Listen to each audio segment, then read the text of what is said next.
예. 오늘 7장의 말씀을 통하여서 우리가 우리 자신을 한번 다시 돌아보게 되는 그런 은혜가 있었으면 좋겠습니다.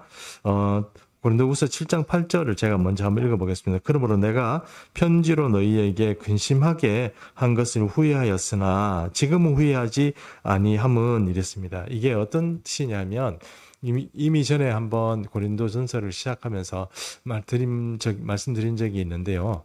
고린도서는 사실 사도 바울이 몇 번을 썼는지 사실 정확하지 않습니다. 그러니까 좀 많게는 네 번 정도. 그 다음에 조금 이제 무조건 그 성경의 기록에 따르면 세 번은 기본으로 썼다 이렇게 봅니다. 근데 지금 우리 고린도전서하고 후서밖에 없잖아요. 그래서 기본적으로 어떻게 생각하느냐 하면 고린도전서 전에 한 번, 그리고 고린도전서, 그리고 그 이후에 후서 사이에 세 번째 서신이 있었을 것이다. 그리고 바로 마지막 서신이 고린도 후서다. 이렇게 말하는 것입니다. 우리가 지금 고린도 후서를 읽고 있잖아요. 그러니까 가장 나중에 쓰여진 그런 어떤 서신, 편지를 지금 읽고 있는 겁니다. 그래서 그 중에 있는 과정들을 조금 얘기를 하면 고린도전서부터, 그러니까 앞에 서신이 있었는지 그건 사실 잘 모르지만 최소한 3개 정도로 확실하니까, 그러니까 고린도전서, 그리고 중간에 하나 서신, 그리고 마지막 고린도후서 이렇게 3개는 확실하니까 첫 번째 고린도전서를 가지고 이 사도 바울이 이제 고린도전서를 다 가지고 이제 고린도 교회가 좀 시끄럽다, 내분이 있다 이런 얘기를 듣고 누구에게 이 편지를 붙였냐면 디모데에게 붙였습니다. 디모데가 이 고린도전서를 가지고 고린도 교회를 갔더니 이 성도들이 디모데를 쫓아내 버렸어요. 쫓아냈다는 게 어떤 식으로 쫓아낸지는 정확하지 않지만 이 고린도 교회에서 디모데를 사도 바울의 사람이다 이래가지고 막아버린 거예요. 그러니까 근데 안에 내분이 있고 이러다 보니까 또 거짓 선지자들, 거짓 교사들이 자꾸 사도 바울에 대해서 음해를 하는 겁니다. 사도 바울이 이 사람 믿을 만한 사람이 못 된다. 그 다음에 이 사람은 뭔가 좀 실력이 부족하다.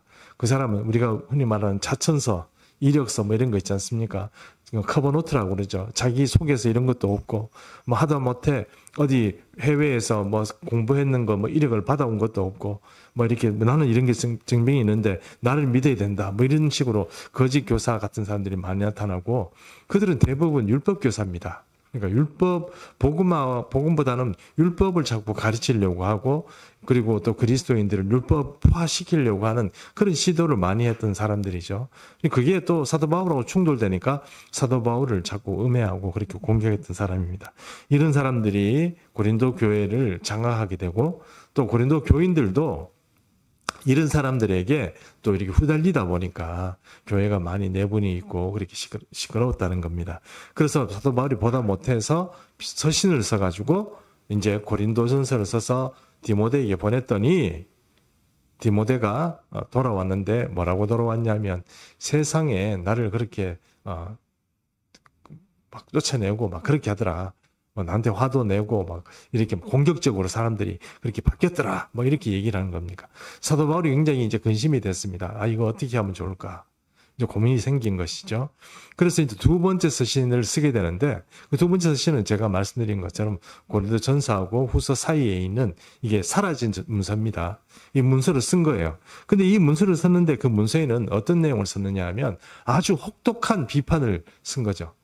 누구 뭐 그런 식으로 하도 되냐 뭐 이런 식으로 쓴 것 같아요. 근데 그 내용은 사실 우리가 알지 못하기 때문에 이제 고린도 교인들에 대해서 아주 혹독하게 비판하고 신랄하게 비판하는 그런 내용들을 써서 이제 누구 손에 쥐어 보내느냐, 디도 편에 그 서신을 쥐어서 보냅니다.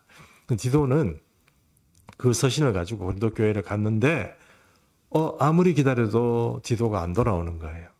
그 사도 바울이 디도를 기다리다가 지쳐가지고 안 되겠다. 우리가 여기서 기다리지 말고 마게도니아로 가자. 마게도니아 유럽에서 터키 쪽에서 이렇게 넘어가면 이제 그게 마게도니아입니다. 그 마게도니아가 이렇게 있고, 이제 그 밑으로 쭉 내려오면 이제 여러분 아시는 것처럼 여러 가지 이태리라고 하죠. 이탈리아도 있고 뭐 여러 가지가 있는 거예요. 그리스도 있고 막 이런 겁니다. 그리스 있고 이탈리아 있고 뭐 이렇게 되는 겁니다. 그러니 그리스 쪽 이제 그쪽에 그 어쨌든 올라오면 이제 마게도니아 그쪽으로 올 거니까 마게도니아 우리가 먼저 가 있자 이렇게 된 거예요. 마게도니아로 가서 기다리는데 기다리다 보니까 어느 날 디도가 나타난 겁니다. 그러니까 사도 바울이 얼마나 기뻤겠습니까? 디도가 뭐 이랬는지 몰랐는데 디도가 나타나니까 디도 붙잡고 이제 반갑다고 막 그런 인사를 하고 내가 보낸 서신을 어떻게 됐느냐 하고 물어봤더니 아주 긍정적인 얘기를 해준 겁니다. 아주 좋은 얘기를 해준 거예요. 사람들이 우리 사도님의 그 서신을 받고 회개하더라, 달라졌더라, 사람들이 막 변하더라. 이렇게 사도 바울에게 이제 소개를 한 겁니다. 그러니 그게 얼마나 기뻤겠습니까? 디도를 본 것도 기뻤지만 또 그 디도를 통해서 전해진 이야기가 사도 바울을 너무 기쁘게 한 겁니다. 이제 그 얘기가 이제 7장 8절부터 있는데요. 그래서 7절 8절 하반절을 제가 한번 읽어보겠습니다. 지금은 후회하지 아니함은 그 편지가 너희를 잠시만 근심하게 한 줄을 알미라 했습니다. 내가 보내는 그 편지 아주 신랄하게 비판하고 너희가 근본이 어디 있느냐 뭐 이렇게 해서 따졌던 그런 이야기를 통해서 이 고린도 교회 사람들이 회개하기 시작한 겁니다. 그래서 내가 이 편지를 써놓고 굉장히 고민을 한 거예요. 사도 바울은 내가 너무 이 편지를 너무 심하게 썼나. 이래가지고 이 사람들이 자꾸 내가 이런 얘기를 들으면 실망하고 실족해버리면 어떨까. 교회도 안 나오고 뭐 이러면 어떡할까. 뭐 이렇게 그런 고민들이 굉장히 많이 생긴 거잖아요. 사실 여러분 천성적으로 사람이 뭔가 못된 말하고 좋아하고 뭔가 날카로운 성품이 있는 사람 빼놓고는 지속적으로 어떤 메시지가 막 그렇게 못된 말 하기가 힘듭니다. 비판하는 말이 힘들어요. 사도 바울도 마찬가지죠. 자기가 고린도 교회에서 함께 우리가 고린도 교회를 함께 세웠는데 그 창립 멤버가 있을 거 아닙니까? 고린도 교회 창립 멤버가. 그 사람들하고 창립 멤버들이 교회를 세울 때 얼마나 힘들었겠어요. 힘들고 막 눈물 흘리고 막 그런 일이 같이 안 있었겠습니까? 우리가 요즘 현대 교회들이 세우는 그런 교회하고는 또 틀리잖아요. 그때는 벽돌 하나부터 시작해서 모든 것들을 자기들이 다 수고하고 정말 피와 땀을 거기다가 쏟아야 교회가 생기는 거니까. 같이 이제 사역했던 그 사람들, 그런 사람들이 갑자기 사도 바울은 적대적이 되고 이러니까 마음이 많이 상했겠죠. 그런데 바로 이 서신을 줬더니 디도편에 그 서신을 받아보고 사람들이 이제 고민이 생기고 마음이 갑자기 양심에 가책을 받기 시작한 거예요. 우리가 이거 잘못한 것 같은데. 그러면서 사도 바울의 서신을 꼼꼼히 살펴보면서 자기 자신의 양심을 다시 한번 돌아보게 된 겁니다. 그런 얘기가 지금 여기에 쓰여져 있는 거예요. 그래서 내가 쓰는 서신 때문에 굉장히 고민이 많았는데 이 사람 너희가 실족하면 어떡할까, 제대로 안 받으면 어떡할까 이랬는데 너희가 잘 받고 그 서신을 보고 근심하게 됐다는 거죠. 그 근심은 좋은 근심이에요, 나쁜 근심이에요? 좋은 근심입니다. 하나님의 뜻 안에서 하는 근심이죠. 자, 그래서 그 밑에 보면 9절 말씀에 보니까 내가 지금 기뻐함은 너희로 근심하게 한 까닭이 아니요 도리어 너희가 근심함으로 회개함에 이르는 까닭이라 이랬습니다. 근심을 하게 만들어가지고 내가 어떤 내 뜻을 관철해서 내가 내 뜻대로 이 사람들 마음을 휘어잡았다 이런 게 아니고 내가 보낸 그 편지로 인해 가지고 이 사람들 다시 복음에 대한 다시 한번 깨달음이 있고 회개하게 되었다 이런 겁니다. 회개하게 됐으니까 너희가 하나님의 뜻대로 근심하게 된 것은 우리에게서 아무 해도 받지 않게 하려 함이라 이랬습니다. 이게 말이 좀 어렵습니다만 어쨌든 사도 바울이 보낸 이 두 번째 서신을 통해 가지고 이 고린도 교회 교인들이 양심의 가책을 받고 회개하기 시작한 겁니다. 그러니까 사도 바울이 보낸 그 서신 때문에 회개를 한 겁니다. 사도 바울의 걱정은 이것이 이 사람들의 마음에 좀 너무 내가 말을 너무 심하게 했나? 너무 못된 말을 했나? 이렇게 했는데 사람들이 그것을 받고 달게 받고 자기 마음을 고쳐먹기 시작했다. 그게 난 너무 기쁘다. 그 얘기를 지금 하는 겁니다.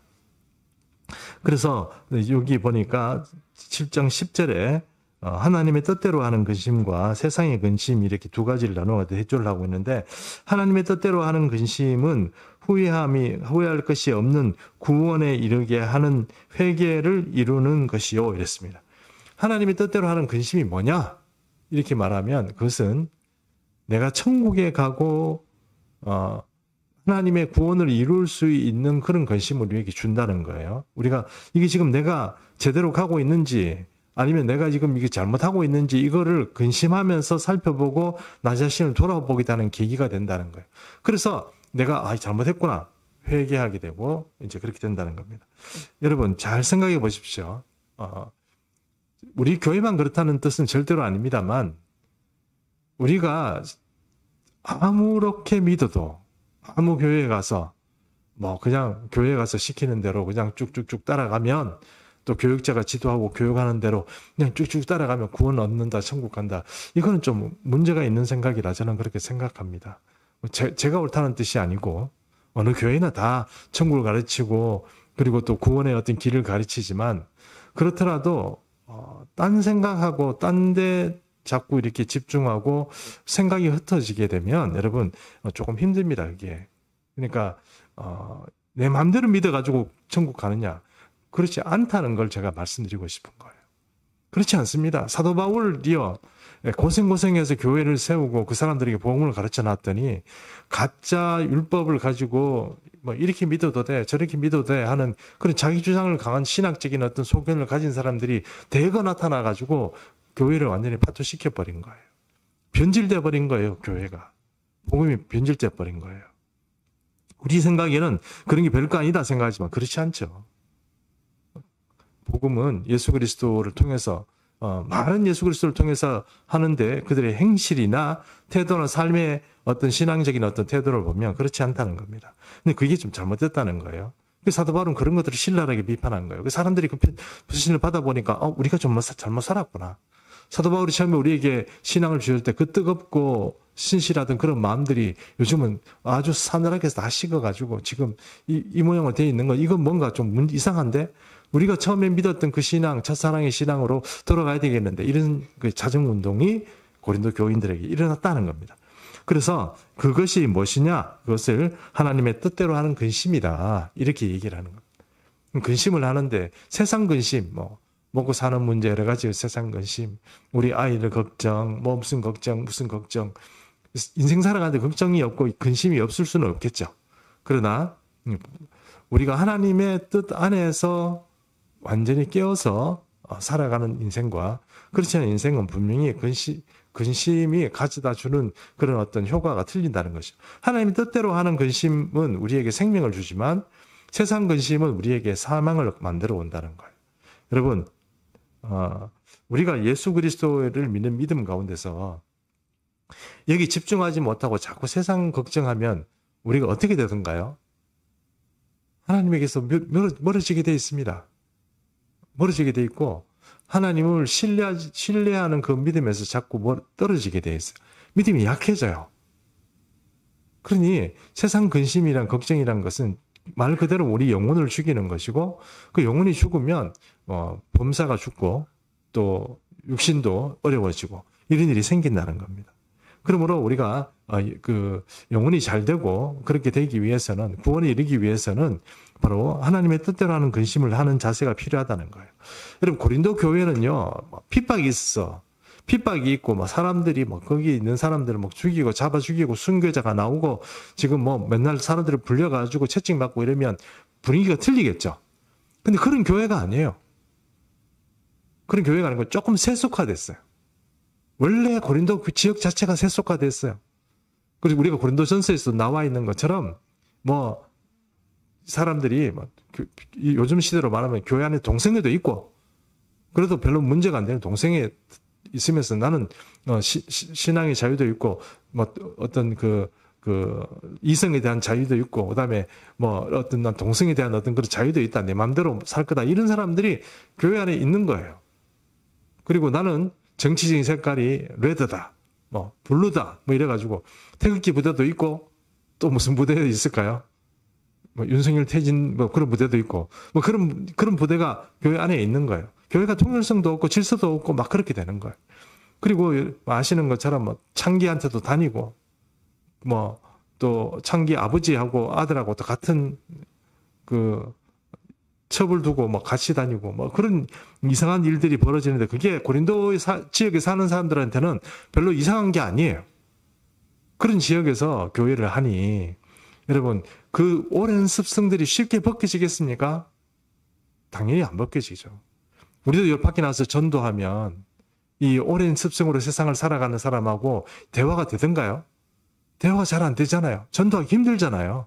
똑같은 거예요. 고린도 교회에 있는 사람들 중에도 뭔가 사도 바울을 통해서 역사가 나타나고 어떤 그런 사람들이 센세이셔널하는 그런 분위기 때문에 교회를 오긴 했지만 사람들 자체가 변화된 건 아니에요. 그런데 그 중에 그래도 일부나마 사도 바울에 대한 어떤 그 뜨거운 어떤 첫사랑과 같은 그런 구원의 체험을 있었던 사람들, 또 성령 받은 사람들, 이런 사람들은 좀 다르지만 그런 사람들조차 자꾸 어떤 사람이 자꾸 그거 틀렸다, 이거 맞다, 이런 식으로 자꾸 하나님께서 원하시는 방향이 아닌 그런 복음을 자꾸 다른 복음을 자꾸 전하게 되면 그 사람들도 변질되는 거예요. 지금 변질됐다는 거예요. 이제 그런 상황에 지금 놓여 있는 겁니다. 그래서 이 사도 바울이 지금 하나님의 뜻대로 하는 근심을 통해서 사람들이 회개하고 그 영선한 양심을 다시 한번 찾게 되는 그런 일들을 지금 이제 추진하고 있고 그런 일들을 통해서 지금 고린도 교회에 그런 일들이 일어났다 하는 것입니다. 자, 그래서 보니까 11절 말씀이 나오는데요. 11절에 보면 예전에는 우리가 지금 우리가 쓰는 성경이 개역개정입니다. 개역 한글에는 그렇게 돼 있지 않은데 개역 개정에는 보니까 여기가 앞에 이런 말이 들어가 있어요. 얼마나란 말이 들어가 있죠. 맞죠? 얼마나 간절하게 11절 보십시오. 얼마나 너희를 얼마나 간절하게 돼 있죠. 보고 계시죠? 예, 그리고 얼마나가 한 번 있습니까? 아니면 말마다 있습니까? 많이 있죠. 많이 드는 말이 맞습니다. 얼마나가 얼마나 많은지 몰라요. 그죠? 이게 사도 바울이 선언이 있으니까 이렇게 쓴 거예요. 옛날에는 우리가 보니까 얼마나가 왜 이렇게 많아 이래가지고 옛날 번역본에는 얼마나 맨 앞에 한 번만 딱 넣어놨거든요. 근데 이게 보니까 이제 원어에는 어떻게 돼요? 얼마나가 많아요. 다 붙어 있어요. 그래서 사도 바울이 지금 얘기하고 싶은 건 뭐예요? 하나님의 뜻대로 하는 근심을 통해서 이 나약하고 게으르고 병약하고 변질된 이 사람들이 신앙을 찾으니까 어떤 일이 벌어지느냐. 여기 보니까 첫 번째, 얼마나 간절해지는지. 사람의 신앙이 간절한 게 없는 거예요. 옛날에는 간절한 게 없는 거예요. 그냥 이렇게 이렇게 예배 시간에 팔짱 끼고 앉아가지고 막 있다가 갑자기 조금 졸리면 어제 드라마를 너무 늦게까지 봤어. 그래가지고 막 졸려가지고 막 잠을 자고 그래가지고 나중에 오늘 설교 뭐 했냐 그러면 제목이 뭐고 기억나는 게 아무것도 없어요. 그 설교를 듣다가 갑자기 사람들이 우와 웃는 소리가 나. 그럼 왜 뭔데 이러고 옆에 있는 사람 물어보고 막 그런 그게 뭐 때문에 그러냐면 간절한 마음 없으시면 설교도 그렇고 예배도 그렇고 찬송도 그렇고 찬송에 힘이 없습니다. 또 기도에 힘이 없습니다. 그 다음에 설교를 듣는 것도 자세가 불량해집니다. 그런 일들이 벌어지는 거죠. 근데 그게 어떻게 돼요? 하나님의 뜻대로 가는 것입니다. 내가 틀렸구나. 잘못했구나. 그런 마음들을 다시 한번 품게 되면 그 사람들이 다시 얼마나 간절한 신앙으로 돌아오냐는 거예요. 지금 조금 우리가 문제가 있다 생각하면 어떻게 해야 됩니까? 하나님의 뜻대로 하는 근심에 우리가 사해야 되는 거예요. 그렇죠? 여러분 누가 얘기해 주는 게 아니에요. 옆에서 자꾸 누가 잔소리해 주는 게 아니에요.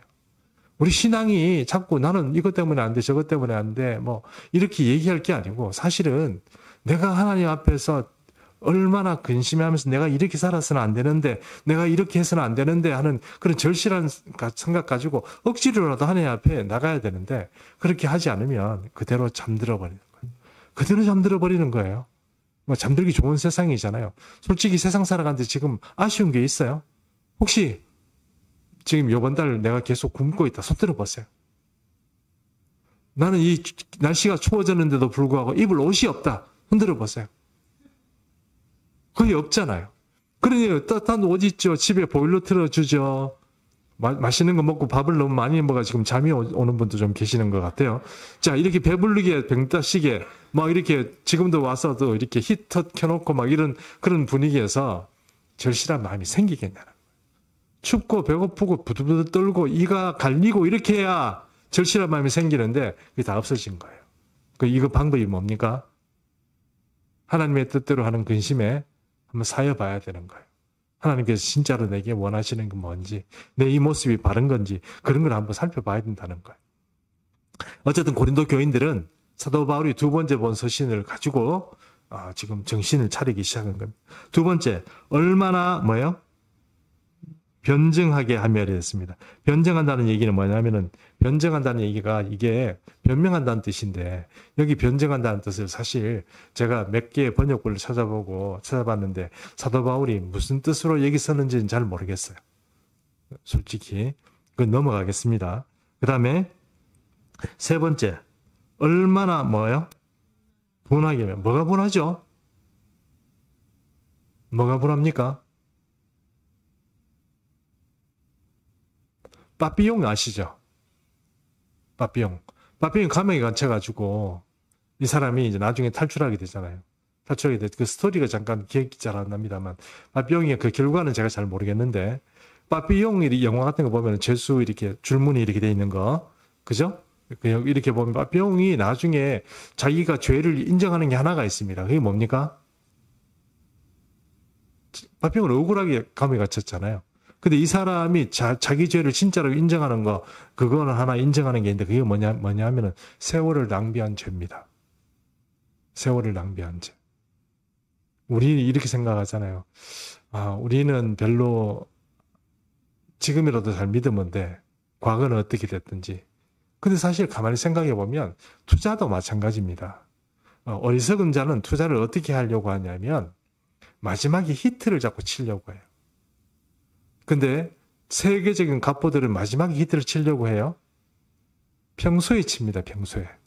평소에 천천히 연구하고 이렇게 해서 미리 쳐놓고 이렇게 합니다. 수익률이 크게 높지는 않아요. 그런데 실패하지는 않습니다. 그런데 이 초보자, 나비스들 이런 사람들은 어떻게 합니까? 기회다, 이때다 딱 들어갔는데 푹 주저앉아가지고 돈 다 날리고 인생이 노숙자로 전락하고 그런 사람들이 얼마나 많아요. 이 얘기를 왜 말씀드리냐면 인생을 낭비한다는 것은 예수 믿는 것도 마찬가지입니다. 천국을 위해서 천천히 투자를 해가면서 지혜롭게 살아가 있는 사람, 그런 사람이 사실은 기름을 준비하는 자거든요. 근데 나중에 주님 언제 오실 것 같아. 그럼 그때 가서 한번 내가 열심히 한번 해봐야지 이러고 생각하잖아요. 늦어요. 여러분, 내 생각에 주님의 시간을 맞출 수가 없어요. 그러면 뭔가 좀 있겠지. 그렇게 되지 않아요. 여러분, 예수님께서 오셨을 때 바리새인들을 보고 세계관들을 보고 그 말씀을 이제 이렇게 막 꾸지람하는 그 이유가 뭡니까? 너희가 날씨는 구분하면서 하나님의 뜻을 뭐예요? 구분하지 못하는, 그걸 제대로 보지 못하는, 리딩이 안 되는 그런 어떤 소견들을 가지고 있는 그런 게 참 한심하다 이렇게 비판하시잖아요. 똑같아요. 우리 시대도 우리 생각에는 내가 세상을 다 읽는 것 같고 하나님의 생각을 다 읽는 것 같잖아요. 그게 아니라고요. 하나님은 우리 생각보다 더 차원 높게 지금 준비하고 계십니다. 그러니 지금부터 살살 천국을 위해서 투자를 하고 준비를 하고 이렇게 하셔야 돼요. 지금 여러분 투자를 실패한 거예요. 돈 잘못 굴린 거예요. 인생 잘못 굴린 거예요. 시간 잘못 놀린 거예요. 쓸데없는 일에 내가 너무 많은 것들을 투자하고 거기에 너무 많은 것들을 희생했어요. 분하죠. 왜 그렇습니까? 속아서 그렇죠. 나를 속인 사람, 속인 마귀도, 그리고 나를 잘못한 인도하는 인도자도 문제가 되겠지만 가장 중요한 건 자기가 제일 중요해요. 자기가 속아버린 자기 자신을 탓해야 되는 거예요. 뭐 때문에 분노해야 되느냐? 이거 내가 이런 식으로 살아서 안 됐구나 하는 그런 큰 회개 있잖아요. 그것들이 하나님의 뜻대로 하는 근심 속에서 자기 자신을 정말 이렇게 내가 정말 절치부심이라고 그러잖아요. 내가 이거 정말 잘못된 길을 갔구나. 이제 다시는 이런 길을 가지 않으리라. 이런 결심이 있잖아요. 이런 것들을 깨닫게 된다는 거예요. 그 다음에 네 번째, 얼마나 두렵게 하냐고 그랬습니다. 두렵다는 게 뭘까요? 누구를 두렵다는 게, 두렵게 한다는 겁니까?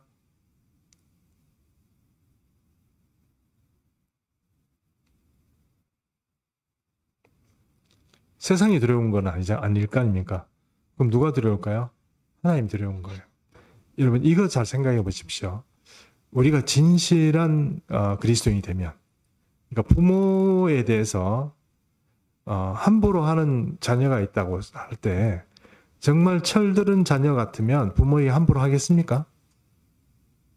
못하잖아요.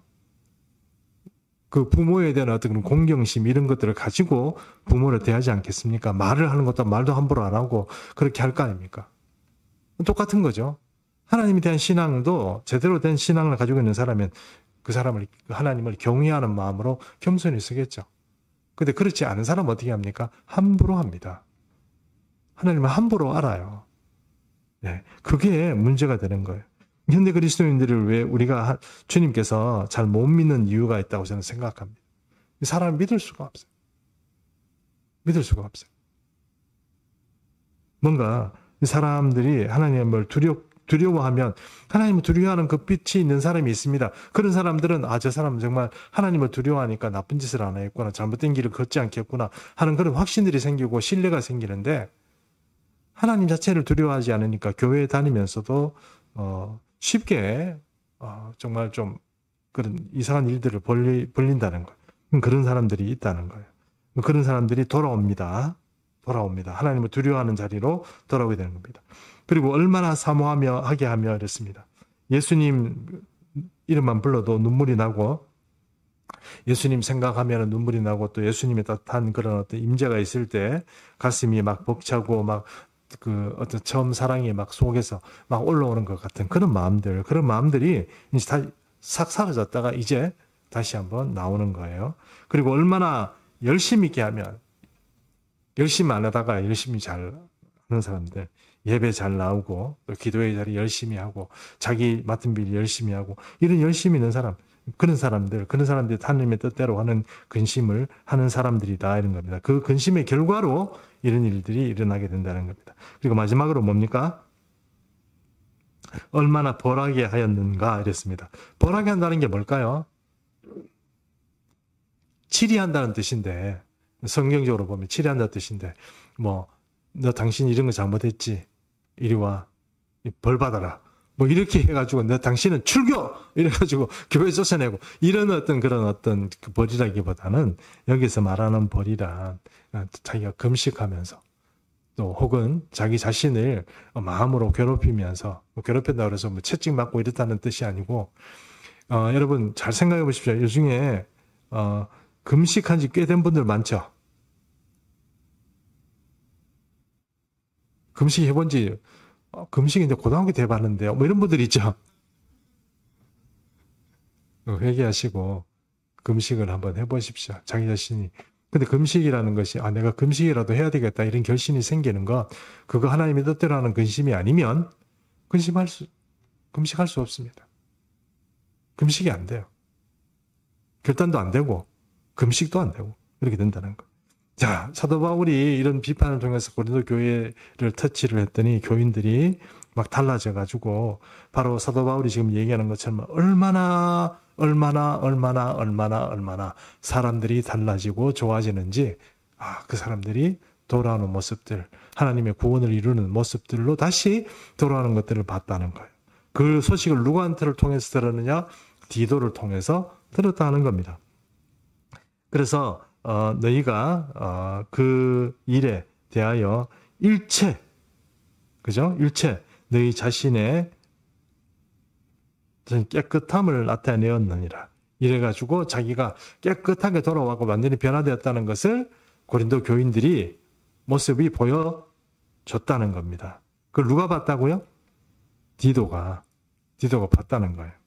그래서 이게 지금 13절에서 14절의 말씀은 디도가 거기 가서 이제 사람들을 봤더니 이제 사람들이 막 달라지는 그런 어떤 모습을 보여줬다는 겁니다. 한번 보면 13절, 14절에 보니까 14절 한번 제가 읽어볼게요. 내가 그에게 너희를 위하여 자랑하는 것이 있더라도 부끄럽지 아니하니 우리가 너희에게 이런 말이 다 참된 것 같이 디도 앞에서 우리가 자랑하는 것도 참되도다. 15절 그가 너희 모든 사람들이 두려움과 떨므로 자기를 영접하여, 자기란 여기 자기가 누구입니까?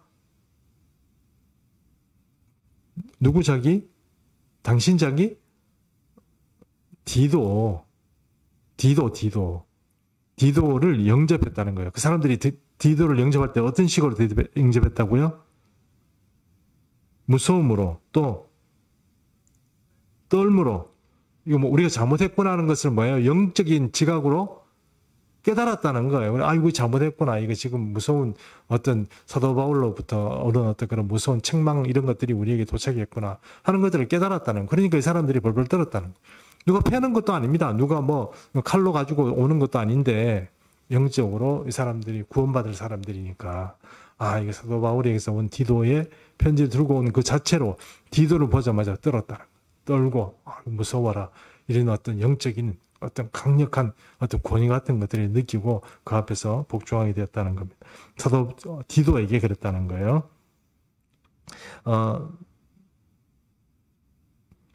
생각하고 너희를 향하여 그의 심정이 더욱 깊었으니 이랬습니다. 이거는 디도의 마음이 이 사람들이 떨고 두려워하고 이런 마음들을 보니까 아, 이 사람들이 진짜 이 뭔가 변화되는 그런 마음이 있고 진짜 그리스도인이고 내 형제고 피와 나눈 것 같은 그런 어떤 그리스도인을 하는 그런 생각이 들었다는 거예요. 그런 기쁨 가운데 이 사람이 연대를 느꼈다 하는 겁니다.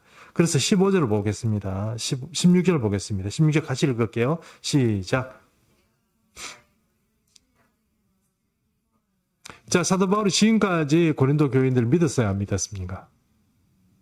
못 믿죠. 그렇죠? 왜 못 믿습니까? 온갖 일들이 벌어지잖아요. 먹는 거 가지고 싸우죠.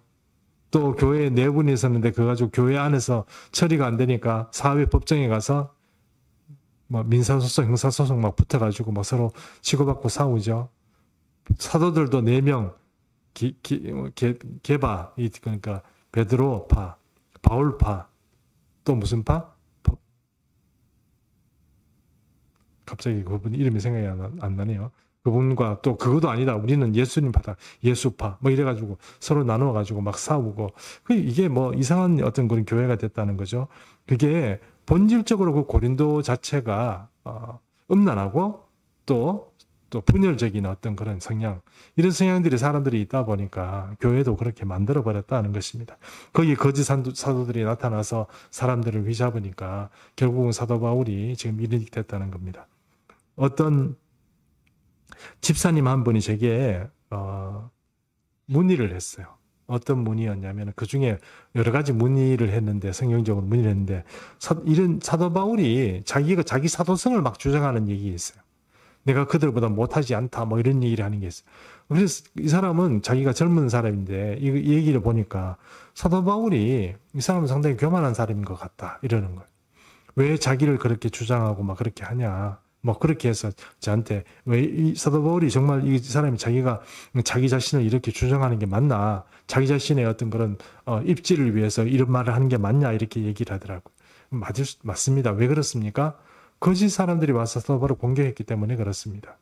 진짜 사도다 나는 하나님으로부터 임명받은, 그리고 예수님 시대에 12제자 못지않게 나도 하나님으로부터 예수 그리스도의 부활하신 예수님이 나를 보낸 사람이다. 내가 그 사도다 하는 것을 주장하는데 그렇게 하는 것은 다른 사람은 자꾸 아니다고 하기 때문에 사람들이 나타나고, 특별히 고린도 교회에는 이단은 아닌데 거짓 선지자, 거짓 교사들, 거짓 율법자들이 교회를 괴롭혔기 때문에 그것을 자기 방어를 하기 위해서 그런 말을 했다 하는 것입니다. 사도 바울이 어쨌든 교회를 세워놓고 엄청 고생했습니다. 다른 교회보다는 고린도 교회에 대한 어떤 사랑이 큽니다. 사도 바울이요, 2차 전도 여행 때 아시아 지역, 그러니까 지금 터키 지역 있잖아요. 터키 지역에서 전도를 하려고 선교를 하려고 막 돌아다녔습니다. 전도가 안 돼요. 선교가 안 돼요. 1차 시대에 일어났던 그런 어떤 부흥이 안 일어나는 거예요. 그래서 너무 지치고 힘들고 선교는 안 되죠. 전도도 안 되죠. 이거 뭐 왜 이렇게 안 되나 이러고 아이고 뭐 어렵다 이러고 막 다 지쳐 있고 막 이런 상황에 이제 하나님께서 하나님 어떤 사람을 통해서 환상 중에 어떻게 얘기합니까? 이 바다를 건너서 우리를 도우러 오라는 메시지를 받죠. 그것이 뭡니까? 바로 유럽으로 복음이 전파되는 계기가 되는 것입니다. 그래서 사도 바울이 일행을 데리고 유럽으로 건너갑니다. 유럽을 건너가서 뭐 여러 가지 교회들 마케도니아를 거쳐서 내려와서 만든 게 바로 고린도 교회입니다. 고린도 교회. 그러니 유럽에 있어서 자기가 이 고린도 교회에 대한 어떤 사랑과 열정이 얼마나 대단했겠어요. 1년 6개월을 있으면서 사람들을 가르치고 목회를 했어요. 1년 6개월을 가르치고 목회를 해놓고 좀 되겠다 싶어가지고 선교 여행을 떠났더니 나중에 보니까 난장판이 돼 있는 거예요. 그러니 자기가 사랑하던 사람들 나하고 같이 개척하고 같이 움직였던 사람들이 다 자기를 욕하고 뒤돌아서는 그 상황에서 얼마나 배신감이 컸고 그 배신감을 떠나가지고 이 사람들 다 큰일 났다 싶은 거예요. 사도 바울의 생각에는. 이거 내하고 같이 이렇게 했던 복음을 잘 가르쳤던 사람들인데 이 사람들이 이렇게 나가면은 다 구원 못 받고 다 이제 끝장나겠구나 하는 생각이 들으니까 사도 바울이 욕을 얻어먹으면서도 자기가 지금 편지를 하나 쓰고 2개 쓰고 3개 쓴 거예요. 그래서 사람들을 신실한 사람들 디모데에게도 보내고 디도에게도 보냈는데 디도에게 보낼 때는 너무너무 험악한 말로 욕을 해가지고 써서 보냈는데 그걸 가지고 고린도 교인들이 달게 받고 디도가 지켜보는 그 상황에서 사람들이 변화되는 거 보니까 얼마나 사람들이 신실하게 바뀌었는지 사도 바울이 너무너무 감탄하고 감사하고 너무 좋은 거예요. 현대 교회의 문제가 뭡니까? 우리가 차라리 북한에 있으면 북한 지하교회 교인들은요. 교만할 수가 없어요. 게으를 수가 없어요. 자칫하면 죽는데요.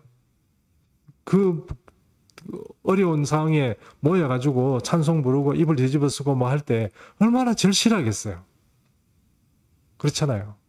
우리는 이렇게 오픈된 공간에서 음악도 틀어주고 히터도 마음대로 틀고 이렇게 해도 기도도 안 오고 예배도 잘 안 나오는 판에 얼마나 이게 차이가 나겠어요. 그러면 주님이 딱 오시면 여러분 정작 누구 데려가겠어요? 생각해 보세요. 그러면 우리는 어떻게 기회를 잃어버리기 전에 뭘 해야 됩니까? 하나님의 뜻대로 하는 근심을 해야 된다고. 그럼 사도 바울의 그 서신을 한번 찾아봅시다. 그래가지고 찾아가지고 체크리스트 해가지고 내가 지금 뭐가 문제인지 한번 점검해보면 될 것 같지만 그 서신은 지금 존재하지 않습니다. 그럼 어떻게 해야 될까요? 우리가 주님 앞에 한번 물어봐야 돼요. 주님, 저는 문제가 뭐예요? 주님, 저는 왜 이렇게 답답한 인간이 뭔가 지금 잘못 살아온 것 같은데 앞으로도 살아갈 신앙의 어떤 패턴을 보니까 내가 좋아질 것 같지 않아요. 어떻게 해야 되죠? 주님한테 한번 물어보고 우리가 나아가지 되지 않겠습니까? 얼마나 우리가 변화가 돼야 될지 우리가 이런 것들이 지금 우리에게 우선 과제가 아니겠습니까? 아직도 주님이 멀리 있다고 생각하시면 5 처녀처럼 기름 준비하지 말고 대강 살아가셔도 됩니다. 그러나 내가 진짜로 기름 준비하고 주님 오실 때 맞이하고 싶으면 지금부터라도 이 하나님의 뜻대로 하는 근심 속에서 성령 은혜 가운데 나 자신을 기름을 준비하는 자로 자꾸 바꿔가야 돼요. 이게 억지로 해야 돼요. 억지로 그냥 가만 놔두면 되는 게 아니에요. 가만 놔두면 바로 기름 준비하지 않은 사람처럼 교회는 다니지만 영이 잠들어 있는 사람이 될 가능성이 엄청 많습니다. 제가 이런 경계심을 갖는 이유는 여러분 생각보다 제 주변에는 저를 돕는 분들이 좀 계세요. 영적으로 좀 드는 분이 계세요. 그럼 그런 분들이 목사님이 기도하고 보니까 목사님 교회에 누구누구 지금 잠들어 있습니다. 막 이래요. 그러면 내가 보기에는 열심히 하고 잘하고 있는데 왜 그러시죠? 이렇게 생각하지만 그분이 정확해요. 제가 볼 때. 그런 분들이 몇 분이 계십니다. 그래, 제가 가서 물어보고 그런 것도 아니에요. 근데 우리 교회를 생각하고 기도하다 보니까 그런 것들이 오면은 온다는 거예요. 그러니 여러분 제 마음이 어떻게 안 답답하겠습니까? 우리 빨리 하나님의 도토라는 근심 가운데서 살아야 되겠습니다. 자, 우리 같이 한번 기도하겠습니다. 주님,